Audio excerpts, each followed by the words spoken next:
But well, coming on a Zoom call does seem a bit of a poor offer, doesn't it, compared with that? And such a shame, because we really, really want to thank you all for your very loyal support. We really do value it greatly. I can't even offer you a cup of Yorkshire tea, which is disgraceful. But like Sarah said, I hope you've got a cuppa to hand to see you through this event. So what will we do today? Well, we're hoping to show you a lot of the highlights from the last year. And believe you me, there have been plenty, despite this horrific year we've had. And we'll start off with a flashback, really, to show you what good use we're making with all of your donations. If we go back to last year at Coniston Hall Hotel, our woodland officer, Carol Douglas, told us about the launch of Together for Trees. And the campaign, which was aimed to plant 100,000 trees. Well, over the last year, we've planted 60,000, and we've got lots of woodland sites lined up for this winter. So if the donations keep coming in, we're very hopeful that we're going to meet that target. So that's excellent news. But unfortunately, whenever we plant a tree, most of the time they come with a plastic tree guard. Not good news. They're supposed to be biodegradable, but we know they're not really. When we do collect them up, it's not always easy to find someone that will recycle them. This has been a great embarrassment to us, but we didn't know what to do about it. But one of our trustees said, look, this is just horrific. We've got to do something about this. And so we started to look around, what were the alternatives, blah, blah, blah, blah, blah. And it didn't look like there was an easy solution. So YDMT took the initiative. And last November, in conjunction with Leeds Beckett University, there was a workshop conference when all the interested parties came together. Carol got the manufacturers of the tree tubes and all the stakeholders like ourselves or Woodland Trust or National Trust, you name it. There were lots of people there. And they all put their collective heads together. We'll find a way out of this. But they didn't, not by the end of the day. But what did emerge was they were united in their determination to push things on and to find a better way forward. And they've been working together ever since. So one of the manufacturers has actually taken over a recycling plant. So at least then we're not going to have stuff put in landfill. We can recycle some of it. But Carol had also been collecting lots of trial samples coming out as firms were trying to develop new types of guards. And so we thought it would be very good if YDMT spearheaded a project really where we trial all these different things, trial the recycling and come out with advice for the whole of the sector or the communities that are involved in tree planting. But we needed money for that. And very fortunately, bids were being requested from AOCA, the European Outdoor Conservation Association, all around the world for anybody who got a project to reduce plastic waste. So we went for it, but you'll know this, the outcome was decided by a public vote. So we asked you all, would you vote for our scheme and tell your family and friends? And you did vote. And you came up trumps because we won. And there was no need for a recount because we were head and shoulders above the nearest opposition. And so that is a scheme that will go ahead this next winter. We will be doing these trials. So another piece of good news. I believe it was over £25,000. So thanks for your help there. Another of our success stories over the years has been our meadow restoration and meadow creation. Various manifestations started with hay time, didn't it, in 2006? Don led that one. The most recent manifestation is a project called Be Together. We're doing that in conjunction with Bug Life. And the Be Together project has delineated lines across the landscape all over Britain, not straight necessarily, but linking all possible sites for pollinating.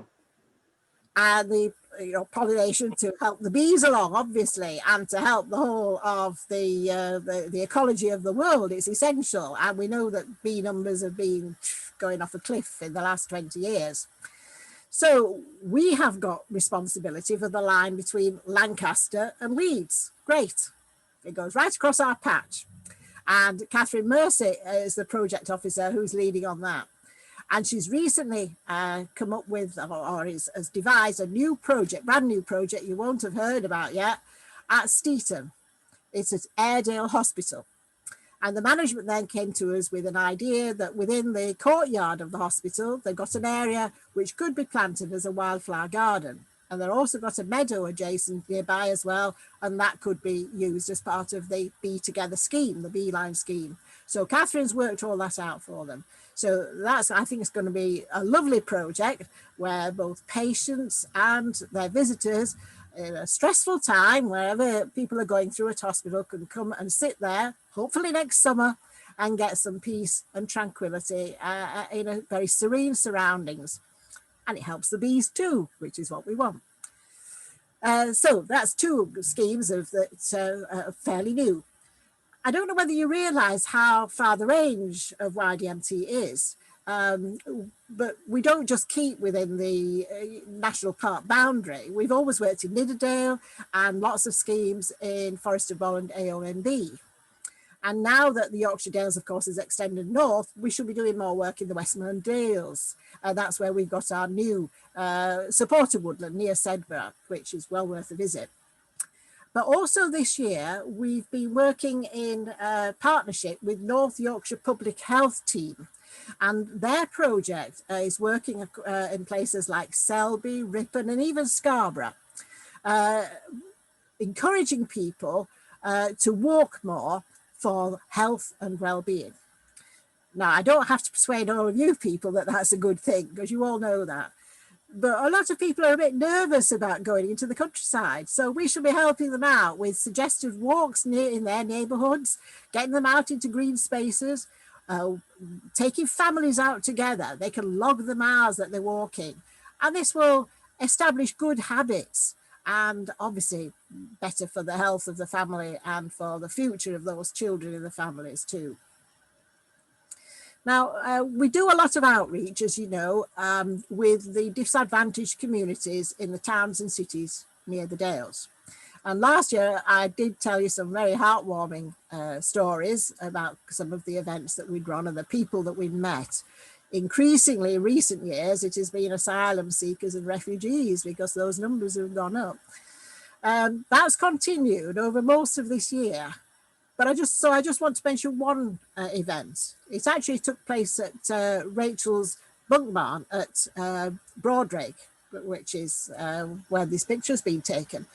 And it involved women, Muslim women from Bradford and Christian women from Bentham coming together as a retreat. And they were looking at all sorts of things they could do domestically within the home to reduce our impact on global warming. But obviously it was partly social as well, where they could cook and eat together, go out on walks together. I'm mentioning that because of the spin-off that came from it. This relationship has now got so strong that some of those women actually made a joint visit to Palestine in February this year, not with YDMT. But I think it just shows you that when communities can come together and learn from each other, we can confront problems together as well. I think that is very gratifying that YDMT put these groups of people together for the first time. I hope you think so too. Well, those are some of the highlights from things you may not have heard about before, but obviously a lot of the work that our staff have been concerned with during the year have been with the major Heritage Lottery funded projects that we've had. Green Futures involving young people getting out and having champion lots of benefits to the environment, and also Stories in Stone, which we've got other speakers to tell you about today. But all that work had to stop suddenly in March. Yeah, so I have avoided mentioning that C word up to now, but it can't be avoided, can it? The whole office closed down very suddenly, very abruptly in mid-March. Everybody's been working from home. Very few people have been into the office, except, of course, their probably somebody's in there now packing up our Christmas orders, you know, which we're placing now for our Christmas presents. You may not have noticed the difference, because with our resourceful staff, within a week, you know, if you rang the office, you wouldn't realise you were speaking to somebody at home. It was all done very, very quickly, very efficiently, and the staff tried to carry on as much as normal. We did carry on with our charitable activities. We joined up with the two Ridings Foundation, and we've been giving out coronavirus grants to people in Craven and to people in Cumbria. We match their funding with ours, and with our experience with the Roger Stott community grants, we've had staff and trustees working solidly since the beginning of the pandemic. We've always worked in all our projects with and alongside the local communities, and in their hour of need, you know, we knew that was a priority. We had got to do something there, and that's what we've been doing all the time since COVID landed. But we lost out, didn't we, as supporters? Flowers of the Dales. I was always ticking through the boxes of, oh, I want to do that and I want to do that. Nothing. And all our visits to our supporter woods all went. But we have got lots of online opportunities. I hope you've realised that on the website. There's a lot of things that you can do. You can visit the meadows, you can visit the woods, you can do a plant propagation course, you can learn about archaeology, you can do art courses and so on. It's on the YDMT website under Discovery, it's under Stories in Stone, under events and training. But I was told by Mike yesterday, much easier to just go onto the YouTube channel, type in the YDMT, and all our videos come up together. So that's great. And I think we're going to have some horrible weather by the end of this week, aren't we? We might even be snowbound in some places. So get yourself in a comfy chair and take these opportunities, because then when we do get out next year, you'll be better informed, and you want lots of other places that you will want to visit. So, you know, I'm convinced that it will be okay next summer. Believe me, we're going for it. So, rounding up now, I mentioned the big projects that came to a sudden halt, but lots of planning went on as well. And some of the planning has paid off, because the Stories in Stone schools office has been working solidly right through autumn term with the children outside, Clan Ingleborough again, and not all together, all schools together, but separately. Lots of things like that. But a lot of it is planning for next year, because those two big projects come to an end definitely next year. This is going to be a massive dent in our finances.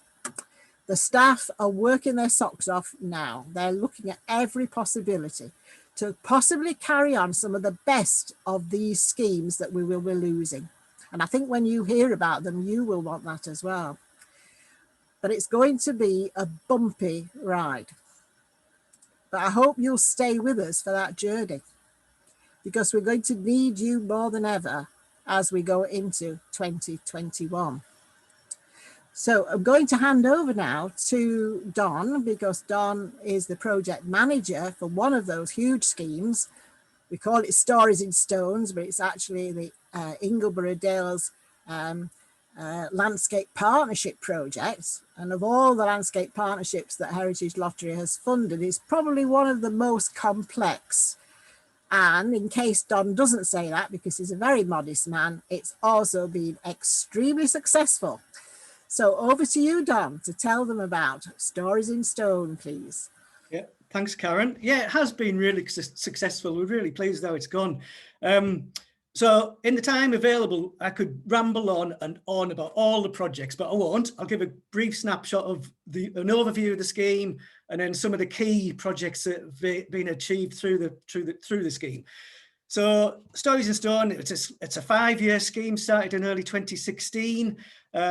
It's a program of conservation and community projects in the southwest corner of the national park, covers an area of about 50 square miles, roughly triangular in shape, with Ribblehead at the northern point down to Settle, and then across to Ingleton in the west. So rough triangle, 50 square miles or so.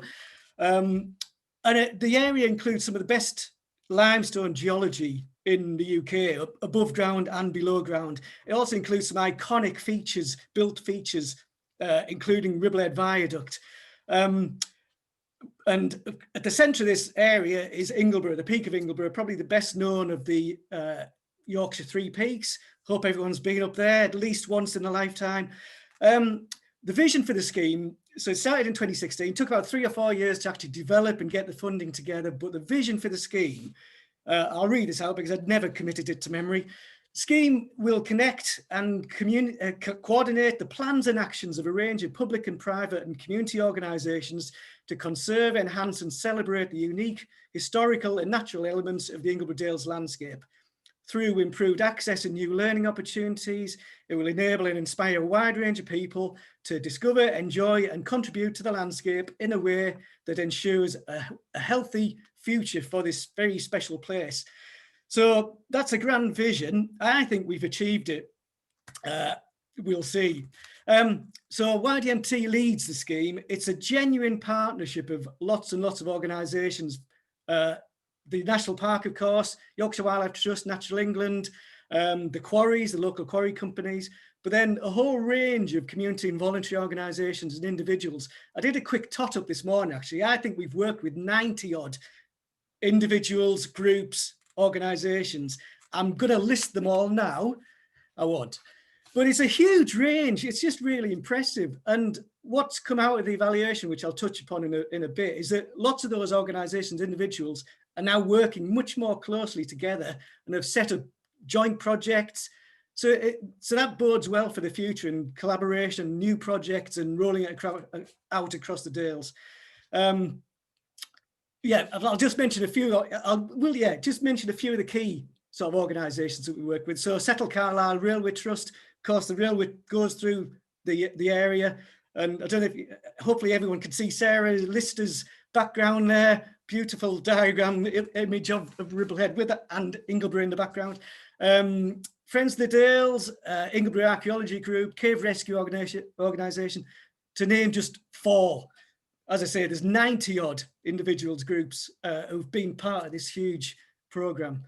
The total cost is about £2.6 million. And the main funder of that has been the National Lottery Heritage Fund. So carry on buying those tickets. They've given us a grant of about 2 million. YDMT itself is contributing about 160,000, and that's from donations from supporters like yourselves. So thank you very much for that. And also fundraising that we've carried out from other charities and organisations like the Princess Countryside Fund. And then landowners and other project partners are contributing the balance. I lead a team of 8 amazing officers at YDMT who are involved in various aspects of the scheme. So either delivery, outreach work, education work, grant administration, training, interpretation, all kinds of stuff, working really, really well together. And that's been great to lead. So the scheme focused on 4 main themes. Again, I'm going to read these out, but the first of the 4 themes, historical Ingleborough. So that aimed to conserve, restore and celebrate the area's built and cultural heritage. So within that theme, we've done barns and walls restoration, community archaeology, oral history, a project to date, timbers in Oldfield barns, which is actually really interesting. It's shown that some of the timbers have been reused, were felled in the 1200s, have been reused since then. So over 800 years, that's a fantastic story in itself. Natural Ingleborough, which aims to conserve, restore and celebrate the area's natural heritage. So of course that's habitat management and restoration, woodlands, raised bogs, limestone pavement flora, protecting threatened species like red squirrel and white-clawed crayfish, lots of access and interpretation improvements, and protecting and celebrating the area's geology, which is nationally important. The third one is Discover Ingleborough, which aims to enable people to access, understand and participate in the heritage of the Dales more easily. So we've been working with primary schools in the area, in the area and nearby urban areas to bring all those children into the area as well. Lots of community engagement work, digitising archives that were risk, a really, really impressive wide range of conservation, access, interpretation and arts-based projects. And then the fourth theme was skills for Ingleborough, which aims to give people the knowledge and training to maintain and restore and manage and celebrate all of that amazing heritage in the area. So we've done that through providing training courses, traineeships for young people, art workshops, many at Rachel's Broadrake Bunk Barn. We've been running a conservation group for young people and training people in caving and climbing. So those are the four themes. I'll go into a little bit more detail about some of the projects we've delivered through those. But firstly, just to say, when we set the scheme up in 2016, we said, right, we're going to be really ambitious. We're going to deliver 60 projects. And the Heritage Fund said, yep, that's brilliant. Here's £2 million. Go and do it. In the second year delivery, things have been going pretty well. So we felt confident enough to say, right, 60, we can outdo that easily. Let's up it to 90 projects. Right, brilliant. When the scheme finishes early next year, I think we're on the cards. We're on track to do 170 projects across those four themes. With the same amount of money, we've just done loads more and involved loads more partners. So we're really chuffed with that. Down to, again, just to thank you again for supporting schemes like this and YDMT in general. Right, just to give you a flavour of some of the key projects that we've done through Stories in Stone. Firstly, 4 kilometres of dry stone wall have been rebuilt. 4 kilometres. That's just scratching the surface, of course, you know, but it's impressive. It's an impressive amount. Retains traditional skills in the area.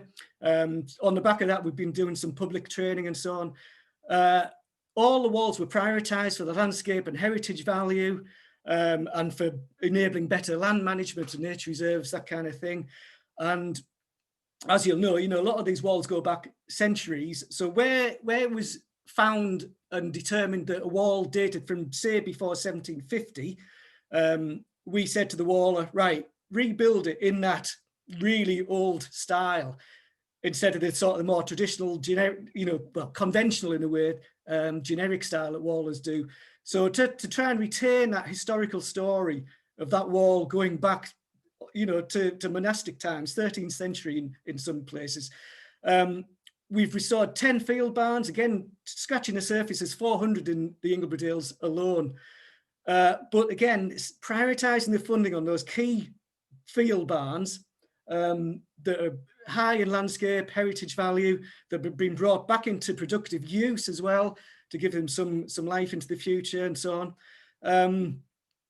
Several built heritage features in villages and settlements have been restored, including Victorian drinking fountain in Clapham, Thornsgill Packhorse Bridge up near Ribblehead. If you haven't been there, do so. It's an amazing site, amazing Packhorse Bridge, 16th century, going over this amazing gorge.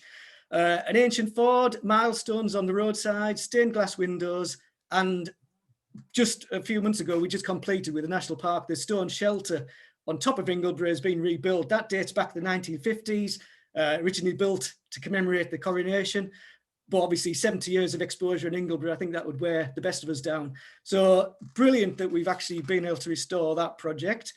There's been 4 community archaeology projects involving volunteers.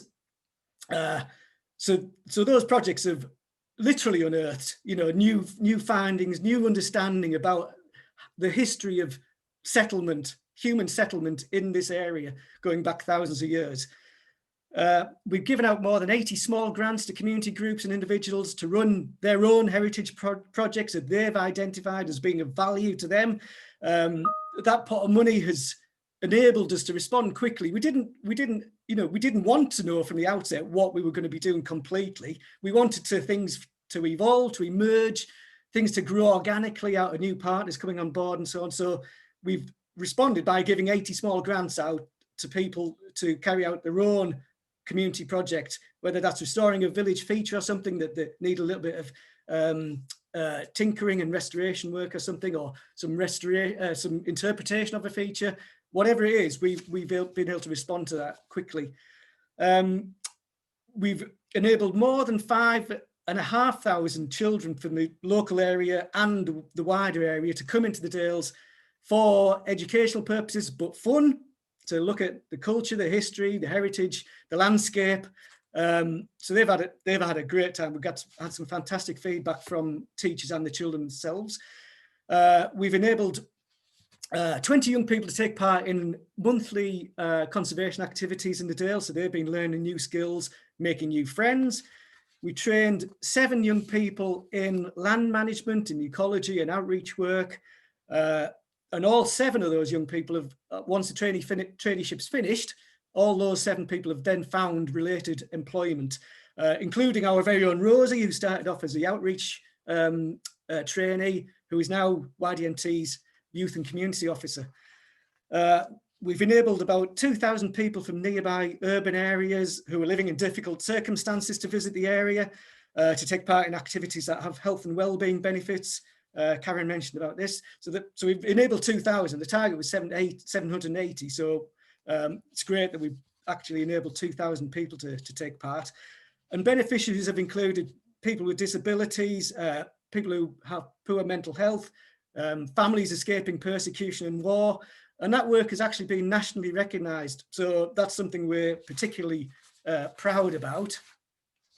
Hundreds of people have volunteered on projects, giving them new skills. But the value of that work is being valued at about £300,000. That's on top of the 2.6 million of cash. So that's an amazing input into this scheme. And hopefully those people will carry on getting involved in managing and conserving and so on, and explaining and enthusing others about the landscape. We've trained about 800 people in heritage skills. So we've been running the training courses in walling or tree identification, botanical identification. We've run training courses for contractors, so they have a better range of skills and can diversify their own sort of businesses. So that's an important output of that. The area is more accessible. We funded an all-terrain tramper at Ingleborough Cave to get people up the 1.5 mile nature trail up to the cave. We've promoted routes that are suitable for people who are less mobile or families with wheelchairs. And generally, the area is better interpreted and explained through a massive range of interpretation, publications, leaflets, websites, videos, all sorts of stuff. An amazing range of publications. We've mentioned a few. Obviously, a lot are available on the website, on the online shop. So obviously, they all make wonderful Christmas presents. So do dip in. I'll just mention a couple actually. So we funded a book about the area's sporting heritage, about Settle itself, about Ingleborough's history and landscape, the wildlife found in a local churchyard, and the birds of Ingleborough. And there's also been reports about all those 4 archaeology projects, and as well some fun trail leaflets for children. So that's just a quick overview of some of the key projects. I mentioned about the evaluation. So to prove its worth and to find out lessons that we should be learning of how we deliver these programs, and so that other organisations throughout the UK can learn from our what we've done as well and succeeded and could have done better at. We take on an external organisation to carry out an evaluation of the whole scheme. So talking with staff, the board members, lots of beneficiaries, project partners, volunteers, all sorts of people to get a handle on what's gone well, what could work better. And we'll get the final report hopefully this side of Christmas, if not into January. But we've had the initial findings, and they're very pleasing, obviously. So just to summarise those key findings, so all of those individual projects, rather, the 170 odd projects, all of them will have their own individual legacy. But overall, put together, the overall legacy of the scheme is that the natural, built and cultural heritage of the Ingleborough area is better conserved and managed. People have better access to it, and people understand and value it more. Another finding, I mentioned this earlier, it's been a genuine partnership of lots and lots of individuals, lots of organisations, all working together for the common good. Obviously, individuals get something out of it themselves. They're enabled to deliver their own personal projects and so on, or better manage their own land or whatever. But mostly, people have contributed ideas and helped others to do their own projects. So it's been a genuine partnership. And then the third kind of output and I will mention it because Karen mentioned it earlier on. All of that success really reflects really well on the hard work that YDMT staff have put in across the board, not just the team I mentioned, all of the project partners and all the volunteers. So we can everyone who's been involved in it or has benefited from it can take something from that. Right, I'm going to show that's a snapshot of everything it's done. I don't know how long I went on for there, probably too long. So all the schemes ending, we do want to carry on a lot of this work where we can within the area and wider across the Dales. There is some question time at the end. I'm happy to take some questions then. You can go to the YDMT website to find out more about Stories in Stone and YDMT course in general. Right, I mentioned a great range of publications. Now, I'm going to hand over to Sarah Lister now, who through Stories in Stone and her own enthusiasm has delivered researched the books and delivered 2 wonderful books. So thanks. Over to you, Sarah.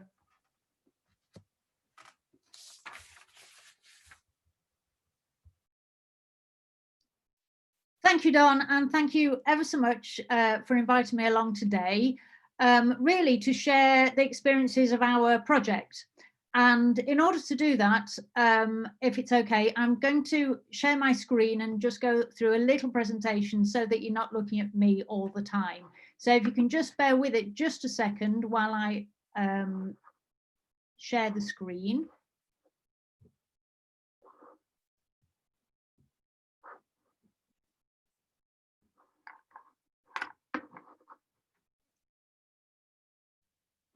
And hopefully now you can see something that says Settle Graveyard on top. Thumbs up. Yeah, that's a good sign. Thank you very much. Okay, and I hope you can all hear clearly enough as well. So first of all, thank you ever so much for asking me to tell you about our project and how Stories in Stone has helped our project. There is the phrase, from little acorns, mighty oaks grow. And in my opinion, that sums up what Stories in Stone has done, not just for the Settle Graveyard project, but for many, many others as well. And so in that context, I'd like to explain a little bit about it. We started off as a little acorn, and with the help of the Stories in Stone project, who I must say have got very, very green fingers, our little acorn has managed to flourish quite substantially, as I will explain. I don't think, when I was thinking about this, I thought, I don't think the Settle Graveyard project is a typical project for Stories in Stone. But then actually, I think that's part of the beauty of Stories in Stone, is that there isn't a typical project. As long as it's within the aims of the project, it's a worthwhile project, and that's part of the beauty of the whole thing. So if I can tell you a little bit about it, the original acorn of Settle Graveyard project was a group of us getting together, recording the inscriptions of gravestones at Settle Parish Church before they wore away. And while we were doing that, I stood there and thought, hang on a minute, it's all very well recording these inscriptions, but who were these people and what did they do? And so I went home literally that night and did some research. I've plenty of experience using genealogy software and managed to find out quite a bit. And I did this for quite a few of the burials and found the most incredible stories covering people from the aristocracy down to the paupers, innkeepers, tradesmen, cocks and robbers, suffragettes, bigamists and railway navvies, some incredible stories. And we did a display in the church, which is a rolling display that keeps going, and we had an exhibition in the Folly. And just as a little aside here,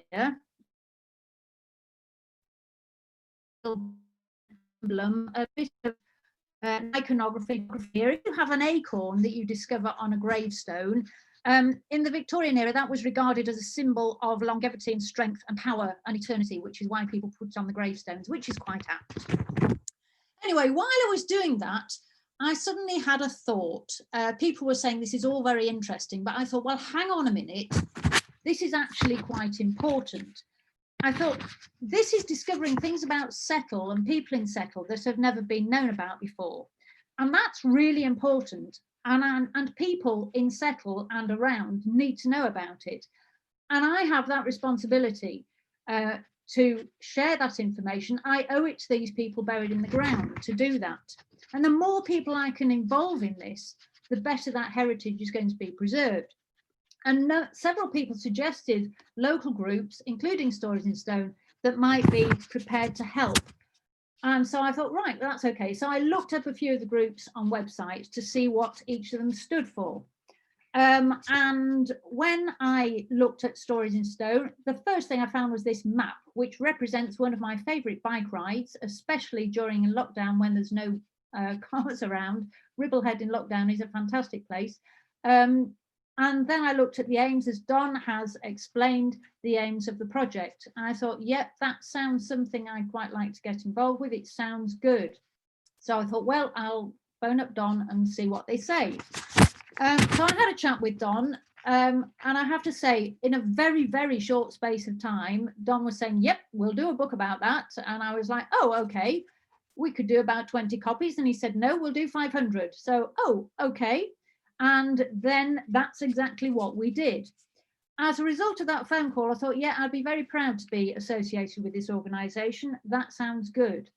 And as a result of that, a little bit later, this book was produced, and I have to apologise now in public to Don for my appalling use of English and the hours you invested in correcting that. And you did the job my English teacher obviously didn't, but thank you very much. And all the way through that, whatever my query was, whatever my wobbles were, I have to say that Don and all the staff connected with Stories in Stone were incredibly patient, supportive and professional at every stage. And I really appreciate that. And that's one of the things that makes Stories in Stone stand out for me. So as a result of that, Stories in Stone had created a healthy young sapling. And basically, as a result of the book, it was decided to be a good idea that we should do some talks about it and do some graveyard tours. And obviously there are many people helping me with this. And this was really a strong growth phase. People got to hear about it and bought the book. And there's some photos in the middle of a couple of the graveyard tours that we did. Never has the graveyard of Holy Ascension Church in Settle had so many people in it, I don't think, apart from burials themselves. And one of the things I really felt good about was that this was attracting people who wouldn't necessarily go and see an exhibition in the Folly Museum. For example, it was attracting a wide profile of people. As you can probably tell, my style is not traditionally academic. I like it to be interactive and fun, obviously without being at all disrespectful in the graveyard. But I really like the fact it's brought in a wide range of people. On the bottom right there is a lovely lady who's a descendant of the suffragette who's buried in the graveyard.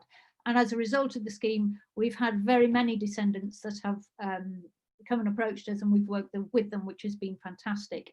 Last October, we did a very special graveyard tour, which some of you watching may remember. This was a very cold October morning, and we did a graveyard tour for people from Yorkshire Dales Millennium Trust, and good fun was had by all. It was a rollicking good morning. Anyway, from there we moved on, and we had now a healthy oak tree. And the healthy oak tree demonstrates the success in very many ways.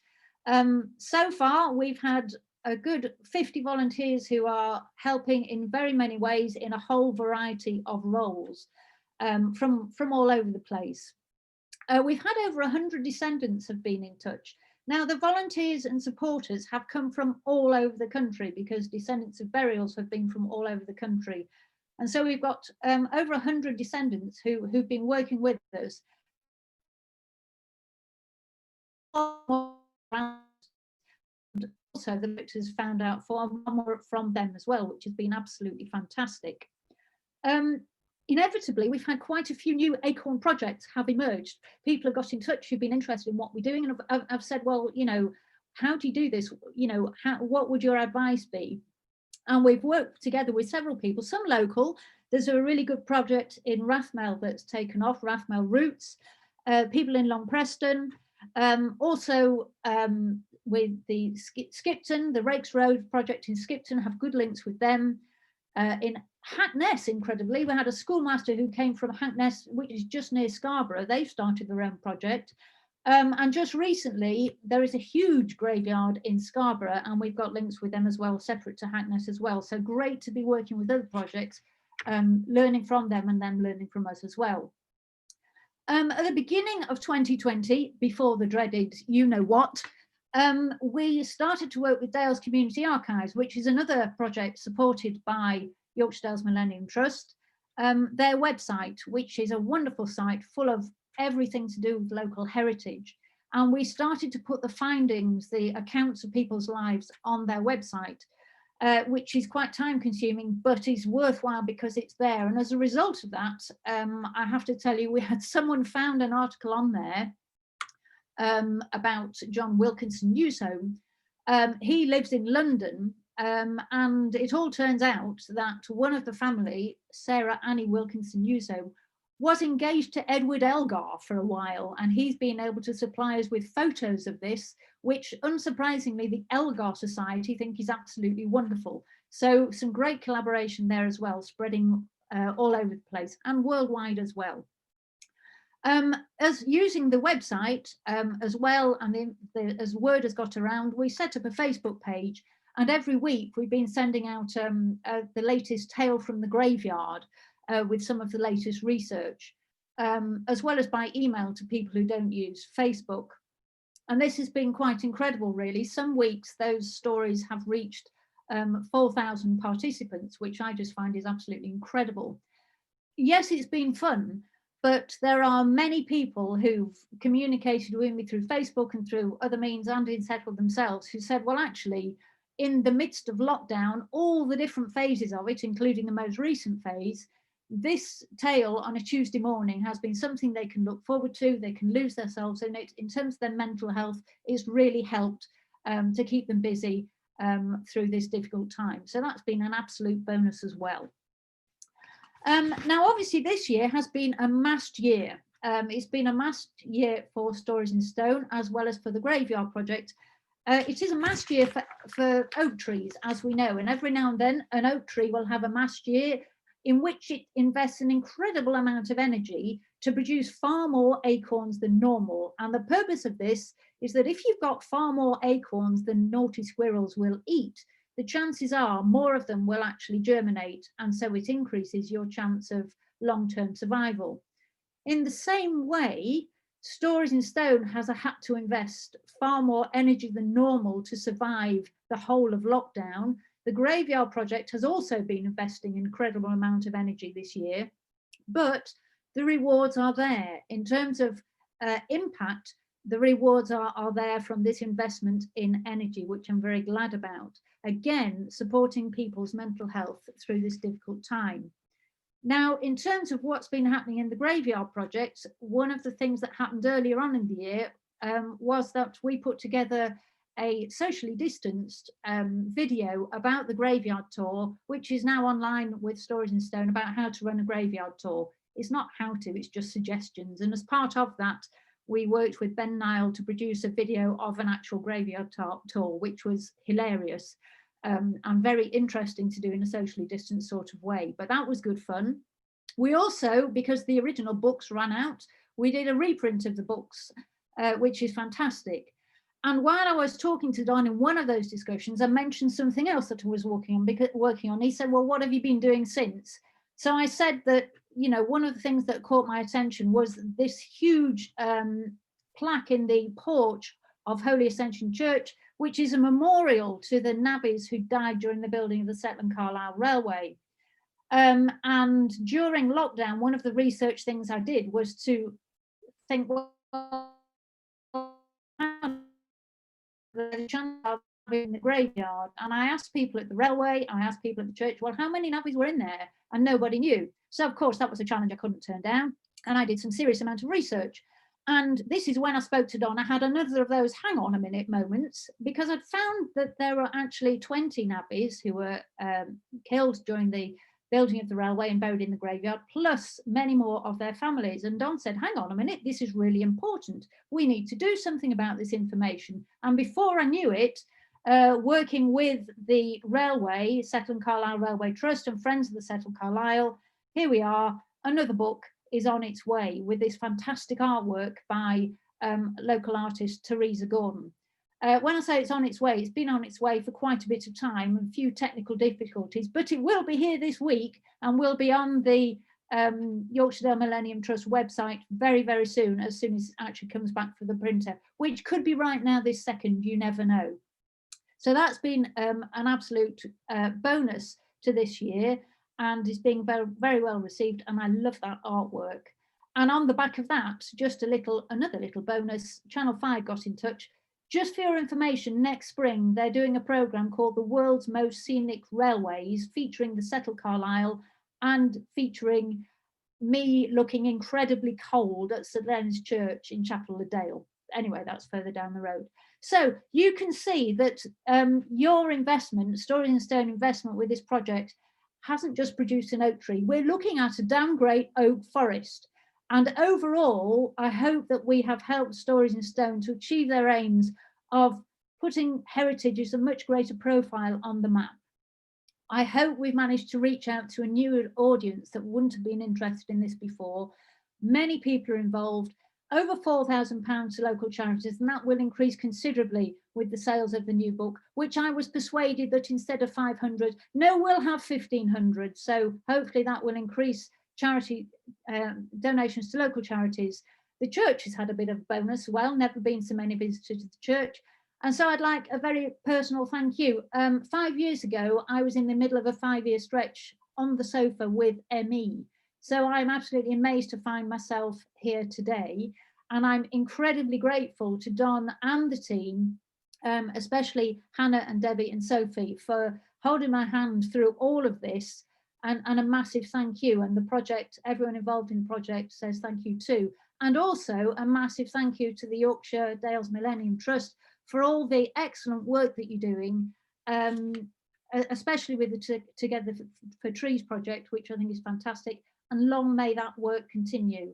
And I really do hope that the people involved in the project will still be working within the trust in the future, because you guys are too good to lose. So thank you ever so much. It's been a privilege to talk to you, and well done on everything that you are doing. Thank you. Try and get out of this now.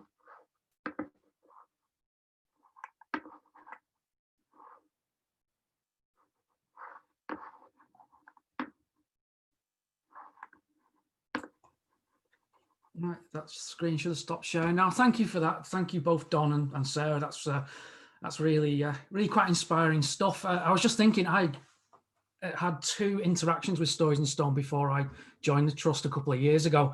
The first one I wrote to Don probably about 4.5 years ago, asking if I could do some writing for the project, of which I actually found the email not so long ago. Don didn't reply. There's nothing changed there at all. It obviously read some of my stuff in the past. And the second thing was I did a cave clear up at Gunnerside with Andrew Hind, which was also part of the Stories in Stone project. And it's that expanse of the project really that I didn't realize until I actually came to the trust, and it's going to be leave a real big legacy in the Ingleborough area. And interestingly, our supporter survey actually showed that our supporters, of which we're talking to many here, actually like hearing about our heritage work and you know, and how landscape is connected to the Dales heritage. So thank you for that feedback, and again thank you for Don and Sarah for that chat there. I've got a bit an interesting guest to welcome on board now. Somebody who's really passionate about the Dales and its heritage and getting people outdoors. Again, talking about myself a little bit, I've been chasing this ambassador to do something with the trust for the past couple of years, and we've never been able to get our diaries together, unfortunately, but I'm really pleased he can be here today. So Paul Rose, I'm sure most of you will know about, is an adventurer, National Geographic explorer. He's been out lambing with us as well, with Judy and our People in the Dales project. You know what, I'll shut up now and just let Paul explain kind of what he does and why he loves the Dales. Hey, great. Thanks, Mike. Thanks for the introduction, and thank you everybody for these stories. I mean, you know, thanks to Mike and bumping into the team at the BBC, I I've been aware of the Yorkshire Dales Millennium Trust, and I've been a sort of remote supporter. That funny thing where I've been, you know, at sea in the polar regions, a long, long way from Yorkshire, running a science expedition, and then feeling and sensing the Yorkshire Dales and trying to give support, you know, where I can. So, you know, although the circumstances are pretty extraordinary, I do welcome the opportunity to link in with you and do something a bit more tangible. So for me, Yorkshire has always been a very special place. And I'm from Romford, Essex, which is, you know, an urban environment. It's a long way from the natural wild places. It's very close to certain urban wild events, but it's a long way from the natural wild places. And that's where I discovered myself, was that, you know, a life outdoors, a life of leading science expeditions was for me. So I tend to travel all of the time. I'm 69 now, and I've been traveling most of my life, and I've been traveling regularly since sort of 1972. So, you know, a lot of miles there. And I sort of came across Yorkshire like a lot of non-Yorkshire people do, I suppose, and that was through adventure, you know, caving. I love caving. I've always loved caving, and that's where I first went caving. So I can still feel and sense all those magic caving moments and evenings and nights, and there's nothing quite like popping up out of a cave after 9 hours and realizing you're in the wrong valley. You know, pretty certain that you're still in Yorkshire, windy as hell, and which valley is the van parked in, and how we're going to get back there, and most importantly, will the pub still be open? So all those memories of that. And then of course, you know, cycling, running, climbing, walking, triathlons, and that amazing cold swim in very brown, windy summer water. And these are memories that I have of Yorkshire. I still remember. And then with the BBC work, which I've been very fortunate, rather than work out of the London office, I've been working out of the Leeds office. So it's smaller, much more friendly. It feels like a sort of home office in many ways. And that's been great to me. It meant I could present BBC television programs in and around my science expeditions. And I had a whole run of them, you know, the Pennine Way, the Wolds Way, the Cleveland Way, the Way of the Roses bike ride, that amazing cycling route, and various inside outs. And so I learned more and more about Yorkshire on the way. And then came the Great Dales programme. And it's perfect for me because I live here in Windermere, Cumbria, so it's close. And we developed the stories, and you might imagine how these stories get developed. Is Paul Green, and our brilliant producer director, comes up with a big plan, makes all the connections, and then me and him get together and work it out. He's great, Paul, to work with, because he writes brilliant Paul Rose. He can write stuff, and I think, oh, that's exactly what I would say. And off we go and do the journey. And the most memorable story on the Dales was bumping into you and the team. I found it was a beautiful event. It was at the farm, and that was where you and your colleagues work with the refugees and asylum seekers. And often they're living in the urban environments, of course, through a very uncertain period that I think you and all of us here can only just imagine what it must be. You know, if you're from an Afghanistan farming community, for instance, or wherever you're from, and then things work out to the good and you end up in being looked after in, say, Bradford, but there's a sense of, wow, you know, what's happening? Am I going to be sent back? Are things going to be approved in this desperate period of instability in life? And then as a way of connecting with, you know, the geography and the people of Yorkshire and getting back to many people's roots, they come out to the farm. And what a great day. It was hilarious in many ways, because quite rightly, for security and privacy, not everybody there could be filmed and be visible. You know, they could be filmed maybe the back or in the distance, but they couldn't be filmed in an identifying way. And that was good, but very complicated to organize, something we hadn't worked out. The weather wasn't quite with us. It was very windy, and there was a lot of running around after sheep, of course, which I loved. The asylum seekers, the refugee seekers absolutely loved it. It was a lot of fun. But Paul Greenan, our great director, and Mark, our brilliant cameraman, I've never seen them so frustrated. They had no idea what was going on. We're all running around like lunatics. And yet we got it done, and it was a brilliant day. And I love to work with those people. So then shortly afterwards, I was asked about, would I do my best to be an ambassador for YDMT and see what I could do? So then I learned more about what you do. And as I work, I'm not a scientist, but as I work with so many great scientists at the front line of science discovery, I've got a good awareness of global issues. And it wasn't until, well, let's say middle of last year, where I realized just what a terrific level of global awareness there was in non-scientists. Really, I could go to any school anywhere in the world and they would have a plastics project. I could work with any small NGO or charity and they would have a big climate change thing. You could go anywhere and there's a real sense of global awareness. You pick any subject, overfishing, you know, pollution of all kinds. There was a sense of really getting somewhere. And I'm sure you remember last year when the IPBES report came out. That was the amazing report, headline news everywhere, that we've lost so much biodiversity, so many species, so much habitat, and we're about to lose another million. And this was headline news, and there was a great sense of action. That's where the 30 by 30 campaign came in. You know, let's protect 30% of the planet by 2030. That was the minimum agreed by all scientists that would have to be protected in order to have what we all think as a sustainable planet. So there's a real sense of action and direction going on. And all those amazing international conferences that we used to go to, you pitch up and there was a real great sense of awareness and energy. And then naturally, COVID arrived into our lives. And one of the first things I noticed was that we really were beginning to understand that our science work was incredibly important. You know, we really were getting those messages that we hope, and I know we're nearly there now, that science will provide a vaccine, but the only long-term vaccine against future pandemics is to readdress our balance with nature. And I love that. You know, this COVID arrived into our lives because of this out of balance relationship with nature. And these wonderful things that people were saying, I was sort of celebrating that, you know, let's protect what we have, let's restore what's been damaged, and let's reset our values so it doesn't happen again. I was like, wow, you know, even the terrible newspapers were saying that. So we're really getting somewhere. And then the 30% by 2030 really got legs. And UK's been a global leader on that. And is now, I think I've got this right, 67 nations signed up to it. It's a firm agreement.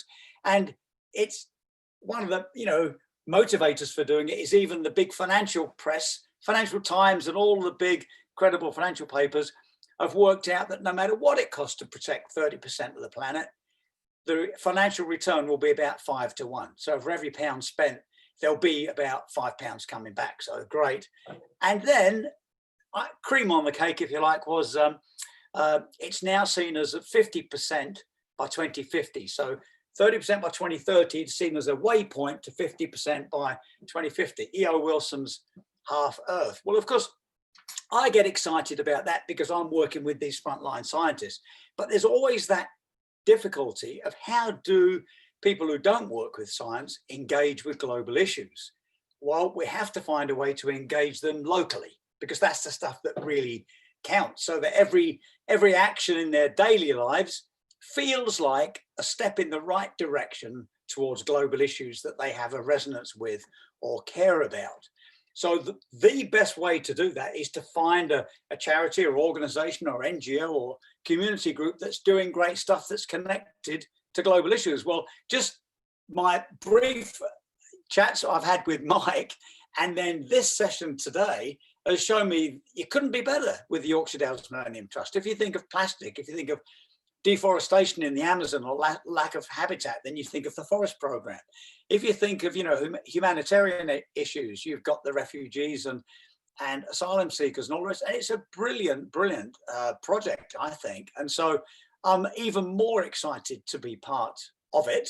Now that I don't think we'll have any more expeditions till about September.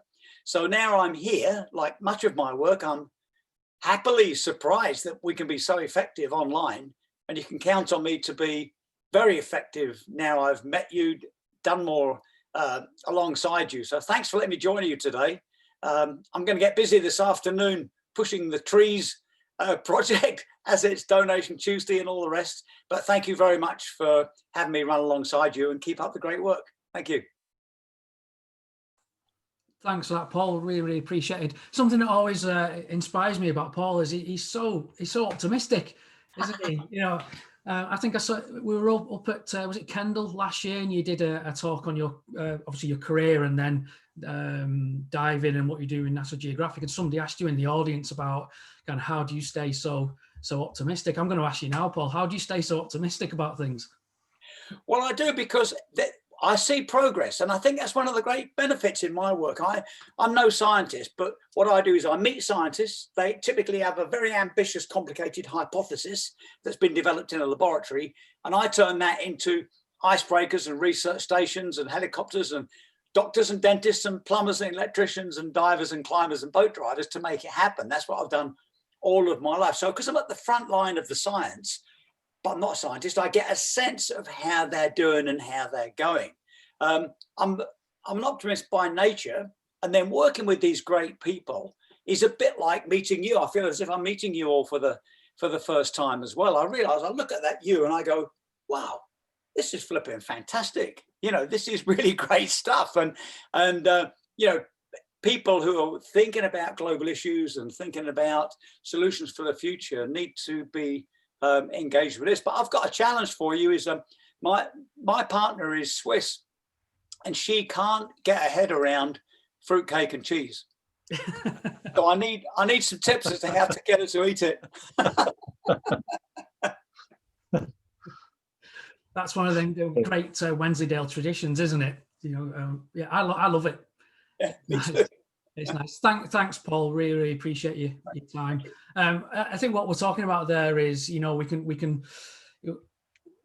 plant trees. We can you know, make a real difference to the planet that way. We can rebuild, you know, dry stone walls, and when we can do, you know, barns and things like that. But unless we actually inspire people to interact with the landscape, then, you know, it's going to be very difficult in the future to make a significant difference. And one thing we're really passionate at the Oxdales Millennium Trust is inspiring the next generation. You know, we've had a successful apprenticeship program running for a number of years. Stories in Stone have had their own apprenticeships that come through that program as well. And you know, they really have been successful in giving young people the chance to, you know, to live and work in the Dales and beyond. I think Don, please correct me if I'm wrong. It was 85% of our apprentices go on to kind of further education or into employment, which is a phenomenal stat compared to the national average, I believe.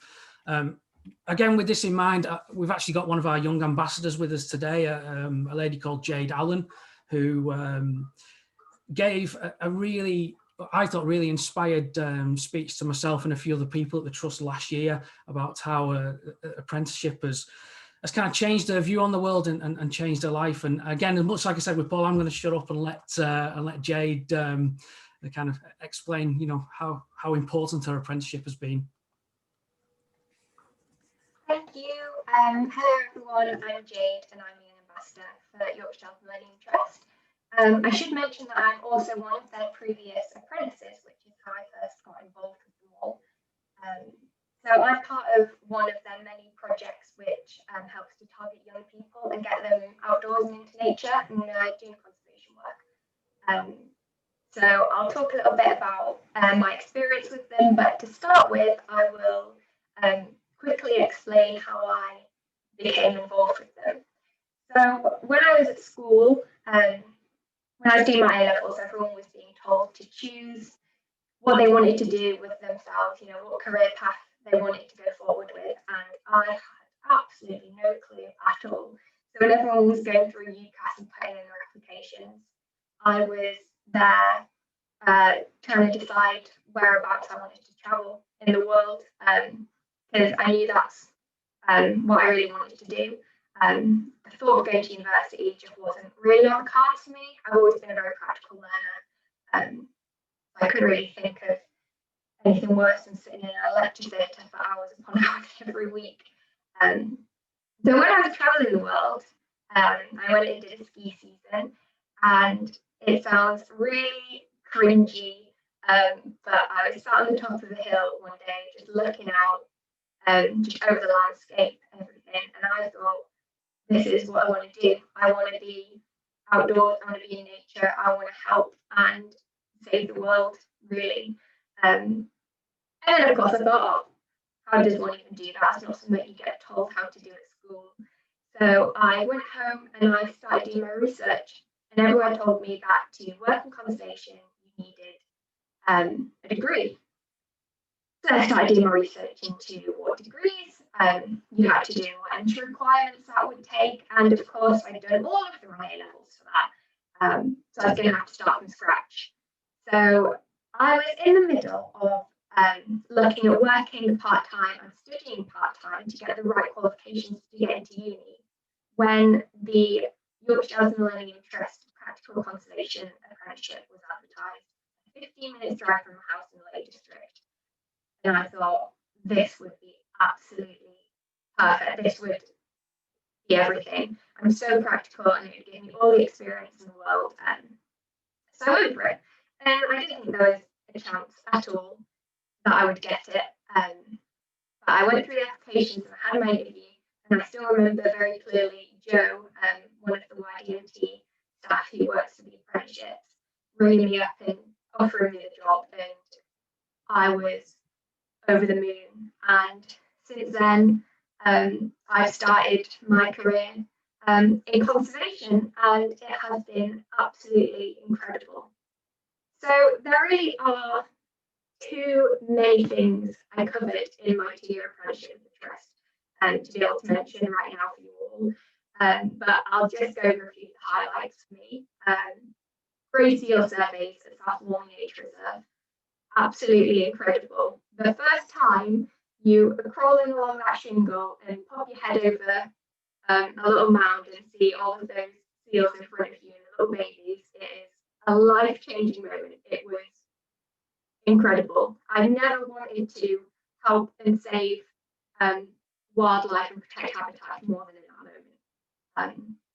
It was wonderful. I also did quite a few red squirrel surveys, and I did a lot of practical conservation tasks with the rangers at Cumbria Wildlife Trust, which is where I'm based, and got to work with a lot of volunteers, which was absolutely amazing experience for me.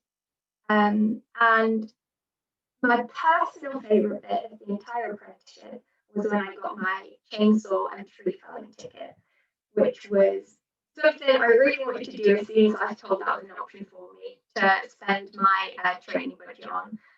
And so I did it, and I was so excited, and then I got put a chainsaw in my hands and I had a meltdown. It was the most terrifying thing I'd ever done.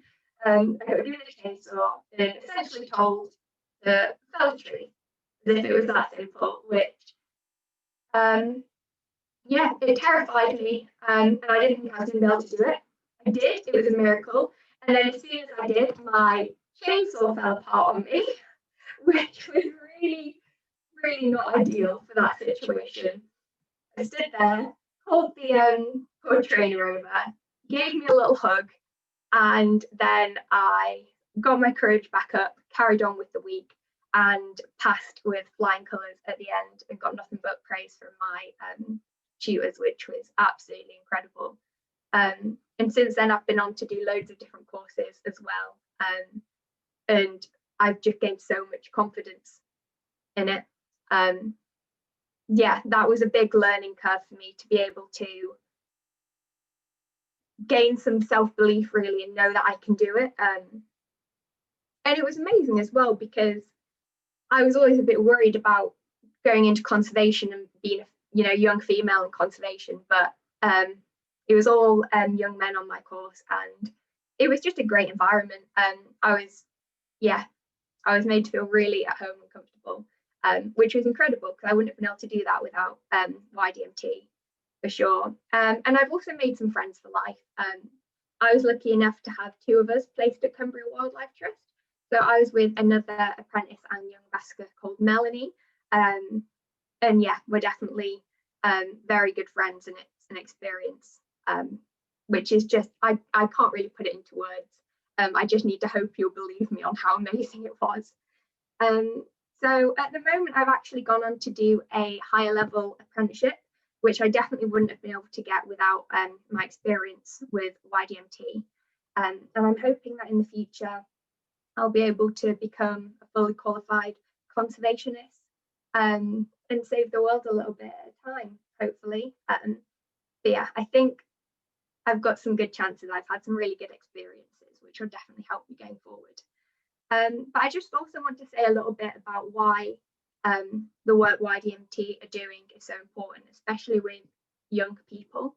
I think it's so important to give us young people an opportunity to get out there and work in conservation and nature, as it's not something which comes around very often. It's not something which you really learn in school, like, you know, how to go and do that. And I just think that getting young people out in nature, whether they want to do it as a career or just as a hobby in their free time, it's so important for young people's mental health and to meet new people and to think in new ways and discover new things. I couldn't tell you how much it has helped me improve with my mental health and my confidence going forward. So it has definitely been a life-changing experience for me. And I'm really lucky to have had YDMT there to help me do that. And of course, all of the supporters that help YDMT, it wouldn't have been possible without any of you. So I just want to say a massive thank you to everyone who has helped this happen. And I really hope that more young people will be able to get these opportunities and do apprenticeships going forward, because yeah, I couldn't imagine anything better. So thank you very much, everyone. Thank you, Jade. That was fantastic. It's really lovely to hear from you. I know the sound was a bit bad at the beginning, but it improved as we went on, and we were able to hear about the impact that your apprenticeship has had on you, Jade. We missed a little bit, I think, about your highlights, heard a bit about your grey seal survey and red squirrel survey and the challenges you had with your chainsaw training. So well done for being courageous and sticking with it and working hard. And it just shows what you can if you keep working hard. I know last year I think you shared a story with us about an osprey. Mike was asking me to give you a bit of a reminder about that. Can you share with us your osprey story? Yes, of course. So sorry, can you hear me okay? Sorry, I think I froze there ever who sorry. Mike, I'll pass over to you. I'm getting a note that my internet connection is unstable. That's okay. Just pause with you having the massive cheesiest grin ever. So we've all screenshot that one, Sarah. So don't worry about it. Jade, I just was sat here listening to you talk there, and I just remember when we had that chat last year. You told us about holding an osprey chick, and I just remember hearing that story, and I actually could feel that moment with you. Would you like to? Can you try and explain what that was like to people? I can absolutely try. But whether I can put it into words is something else. So on one of Cumbria Wildlife Trust's nature reserves, we have breeding ospreys at certain times of the year.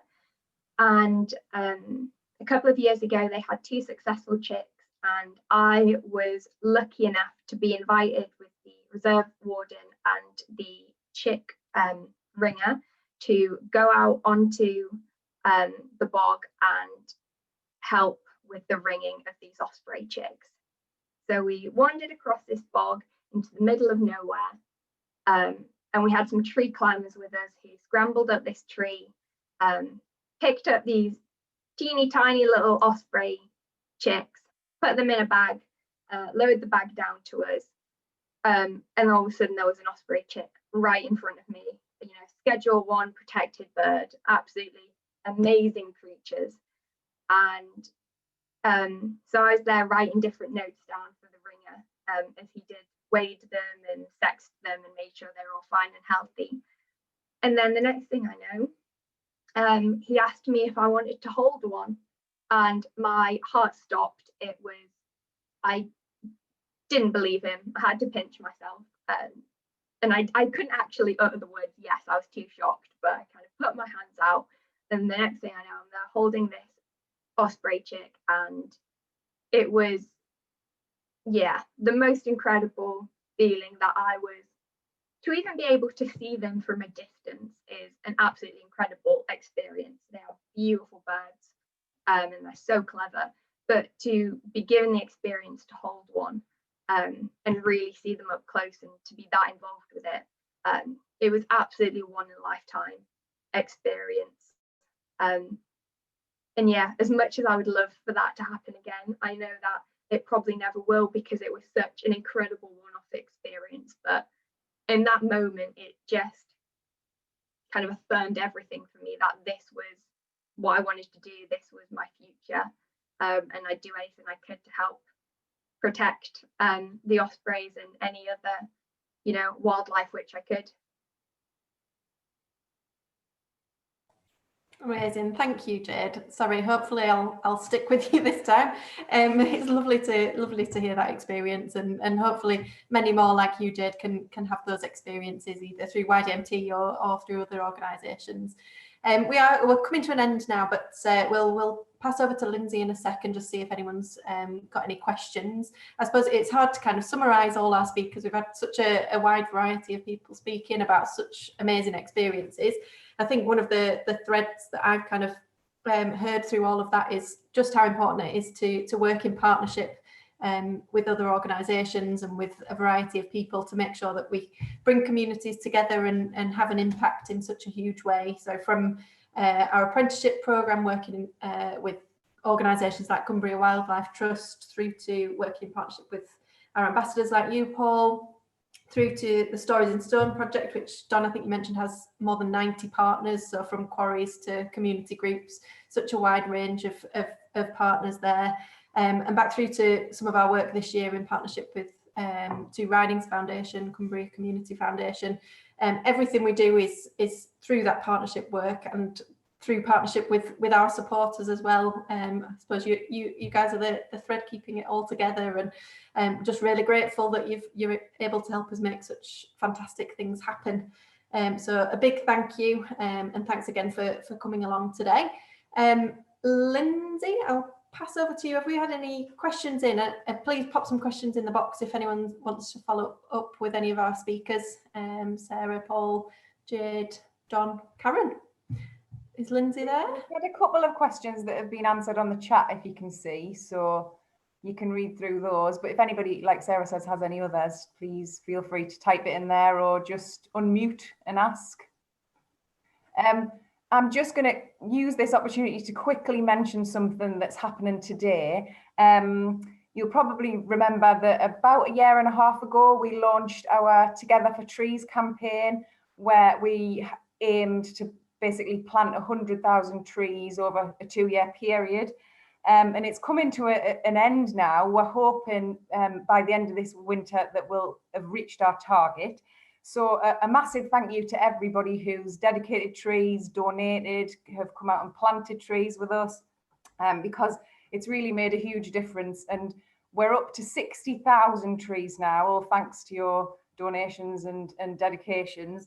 So we've got another 40,000 to go this winter. So we're going to be working hard to get more money in so that we can make sure that we reach the target. And today is Giving Tuesday.